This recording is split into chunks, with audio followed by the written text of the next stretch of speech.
ஓம் சரவணபவ. ஆறு ஆரையும் நீத்து அதன் மேல் நிலையை பேரா அடியேன் பெருமாறு உள்ளதோ. சீரா வருசூர் சிதைவித்து இமையோர் கூறா உலகம் குளிர்வித்துவனே.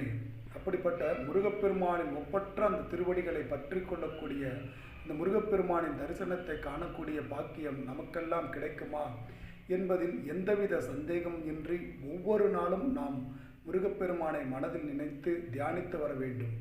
நிச்சயம் நம் அனைவருக்கும் முருகப்பெருமானின் அருளானது கிடைக்கும். நம்முடைய வாழ்வில் ஏதோ ஒரு ரூபத்தில் வழிநடத்தி கொண்டிருக்கக்கூடிய முருகப்பெருமான் அவருடைய தரிசனத்தை நமக்கு என்றாவது ஒரு நாள் நிச்சயம் நமக்கு காண்பிப்பார் என்ற நம்பிக்கையோடு நாம் முருகப்பெருமானை வழிபட்டு வரலாம். நம்மளை எப்போதும் கைவிடாத, நமக்கு எப்போதும் உறவாக இருக்கக்கூடிய ஒரே உறவு முருகப்பெருமான் தான். மற்ற எல்லா பற்றுக்களும் ஒரு நாள் விட்டு போகும். ஆனால் முருகப்பெருமான்